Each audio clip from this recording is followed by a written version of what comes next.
welcome to another episode of The Spoken You with Jeff and Brett. Hello, and welcome everybody. So glad you could join us here on another episode of The Spoken You in our discourse to seek knowledge. From knowledge comes wisdom, but is preceded by questioning, and that's what we're here to do. Today we'll rake the sands of our minds and evaluate our mental state by talking about meditation.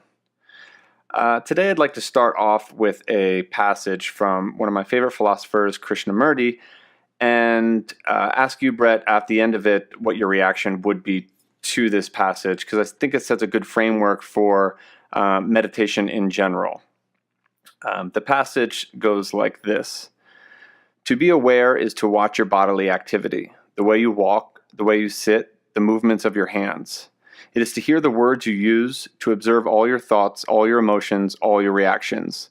It includes awareness of the unconscious with its traditions, its instinctual knowledge, and the immense sorrow it has accumulated. Not only personal sorrow, but the sorrow of man. You have to be aware of all of that. You cannot be aware of it if you're merely judging, evaluating, saying this is good and that is bad, this I will keep and that I will reject. All of this which only makes the mind dull and insensitive. From awareness comes attention. Attention flows from awareness. When it isn't in that awareness, there is no choice, no personal choosing, no experiencing, but merely observing. And to observe, you must have the mind a great deal of space. A mind that is caught in ambition, greed, envy, in the pursuit of pleasure and self-fulfillment, with its inevitable sorrow, pain, despair, anguish, such a mind has no space in which to observe, to attend. It is crowded with its own desires, going round and round in its own backwaters of reaction. You cannot attend if your mind is not highly sensitive, sharp and reasonable, logical, sane, healthy, without the slightest shadow of neuroticism. The mind has to explore every corner of itself, leaving no spot uncovered. Because if there's a single dark corner of one's mind in which it's afraid to explore, from that springs illusion. It is only in that state of attention that you can be a light unto yourself. And then every action of your daily life springs from that light. Every action, whether you're doing your job, cooking, going for a walk, mending clothes, or what you will. This whole process is meditation. And I'm curious what your thoughts as far as that framework of meditation that Krishnamurti lays out, kind of encompassing many things as a whole is meditation. How does that fit into your framework of meditation? One of the things that really jump out to me, and that's beautiful. First off, I'm really happy that you shared that. Living meditation, breathing meditation, it is about awareness. It is about not necessarily sitting in the lotus position and committing yourself to a mantra or mindfulness meditation or whatever. That it could be chopping wood and carrying water, and it's the quality that we bring to life. I totally agree. What really stuck out for me in particular that was how it's at odds with neuroticism. No part of neuroticism. And for me, it was always this balance between, the subconscious and the neuroses. That has kind of been this working framework, that's been kind of dwelling in the forefront of my mind recently.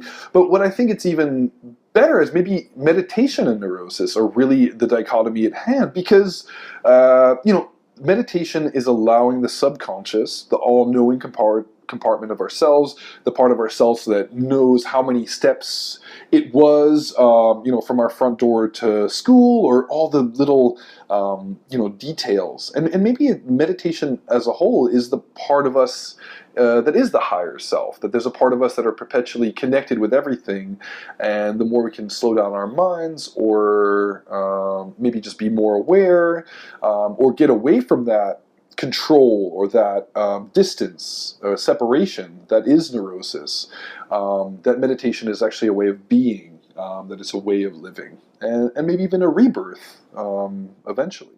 I think when we speak of meditation, often people immediately jump to the Eastern side of religion and philosophy.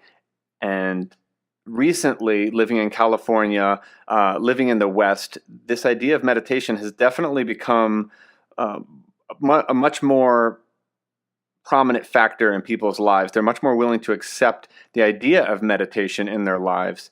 I'm curious what you think this resurgence of meditation in the West is, how it relates to the meditation that you know of in the East, if it's the same, and why we have this new resurge of meditation here in the West. Well, California definitely brought most of it to the rest of the country. There's definitely some quintessential, turn of phrases that have derived from California and have kind of permeated the rest of the country.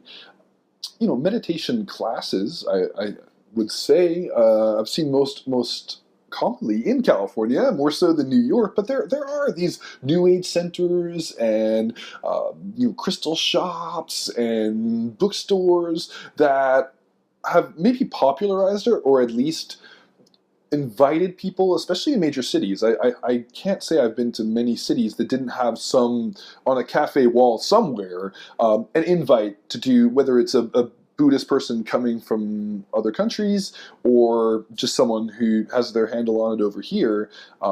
It's definitely offered widely. And I think a lot of people just are curious. They don't know what it is, but I talk to a lot of people about it all the time. It's like, hey, if you want to quiet your mind, or you have this negative internal dialogue, should meditate. And people are like, well, I just can't meditate. And it's perhaps because they don't really know what it is. Because I think it's grown beyond the level of that yoga class meditation, and it's quite popular. If you just Google search meditation and the effects of meditation, we have reached the level here in the West where we've gone beyond the Zen culture of meditation and kind of reached this scientific level of meditation. I was reading an article on PsychCentral.com. You can read it pretty much anywhere if you Google in effects of meditation, about how meditation has shown scientific proof that it affects the gray matter in your brain. It actually increases the gray matter of your brain. And we've gotten to this level that we've understood meditation and its positive effects on us so much that we've, again, gone beyond the yoga culture and kind of brought it into our businesses, brought it into the break rooms, and asked our employees to implore this kind of new idea, which isn't new, it's an old idea, but this new idea of a way to kind of combat stress and other things like that. I'm just curious, though, in my life, when I talk to people, even if they understand this value of meditation, they still don't incorporate it or don't want to incorporate it. And I'm wondering what you think the resistance to adding that into their lives is. Well, listen, you can go on YouTube and type in guided meditation and listen to someone with a very melodic voice tell you to envision certain things that is going to bring you peace, and that's obviously one way to do it, kind of from the linguistic standpoint. But neuroscience has begun to really examine this and found that, oh hey, this compassion meditation is in fact the cure to ADD, because it's helping people focus. I think focus is an issue. And when you are talking to someone who's unable to focus, or you begin to ask a person who does not have mastery of focus to focus, you're combating this challenge, this raging internal dialogue, versus something that doesn't seem to be working in the beginning, and so they, much like exercise for certain people, they just kind of give up straight away, as opposed to developing a practice where they begin to see the results in their daily life. Because it is, in my experience, something that you must make a commitment to in terms of benefiting from the results. Even though at the stage where I'm at, having meditated since 2, I feel nearly like an instant benefit from it. Much like if you work out every day, you feel that burn and you're like, oh, this is amazing. You get hooked. Let's go into that exactly, because I think there's a lot of people out there that don't know what that result should be. I mean, we're bombarded in the media with exercise and diet and weight loss, and you look in the mirror, you physically get to visualize a difference. But for people that haven't experienced meditation, don't have it as a daily practice, or haven't put in the time to see the results, maybe you can share with some people what are some of the benefits and results that you've seen that have changed the course of your life through meditation. In the simplest sense, when I was doing massage back to back, and I would make a commitment to meditating in between each massage, it was kind of like, even for 15 minutes, it would provide itself as a degree, almost like a nap, where I felt a degree of restoration, improved energy, improved clarity, and obviously a sense of inner peace, just because turning the hum of the mind off, turning off the internal dialogue for a little while, or just even being able to witness, just being able to observe what's going on within me makes me a more observant individual, which allows me to, as Krishnamurti mentioned, turn off the neurosis for a bit and feel connected with all of existence, feel a sense of centeredness, feel a sense of a flow that I'm a part of, that is a real affirmation to my journey, and also provides me with enough energy and insight to be able to keep myself centered so that I really can rise to every occasion. There's a lot of activity in the Western world, and there's no contrast to activity. If you're, I'm not talking about an active lifestyle. I'm talking about people that don't know how to stop. I prescribe to more of an action lifestyle, where when I'm doing something, I'm going to commit my entirety and my totality into it, and all of my awareness. So I'm not a very good multitasker, as you'd imagine. But on the same token, I also have a place of inactivity, or in Taoism they refer to it as Wu Wei, which is the art of non-action.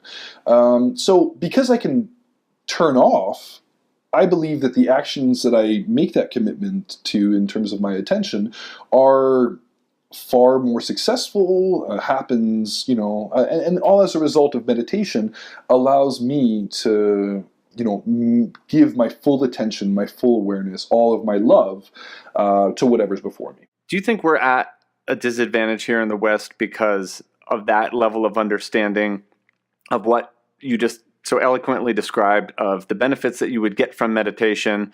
I feel like in the East, there is this understanding that is passed down either through tradition or through religion or word of mouth, that this inherent practice brings about those things in your life. Where here in the West, we don't really get that same tradition, that same story told to us.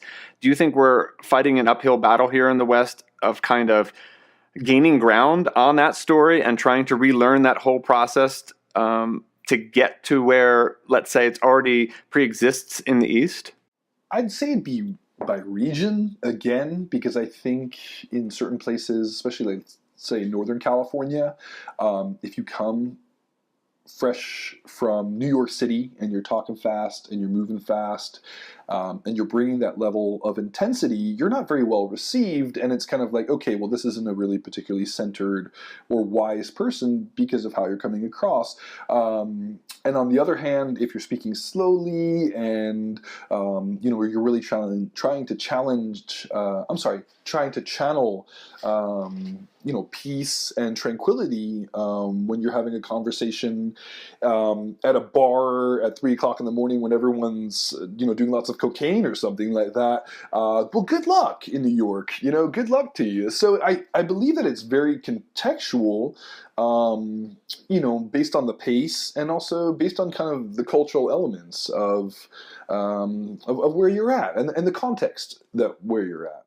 The way I feel about it is I think that here in the West, we have a different practice, and I don't know if the two are related, and I'll get your thoughts on this after I kind of make my point, is between a spiritual journey and the art of meditation and the daily practice of meditation. I think in our culture, we do have this idea of coming of age, and we all have this idea that a spiritual journey exists, whether it's in our religious practice, whether it's from the Native Americans and their spiritual journey when they go out and they need to find their spirit animal and be guided. But I don't know that in the West, we really equate this level of transcendence during that spiritual journey to the daily practice of meditation. And are they one and the same thing? Or what is your feeling between the art and meditation and kind of this spiritual journey that we might be a little bit more accustomed and familiar with here in the West?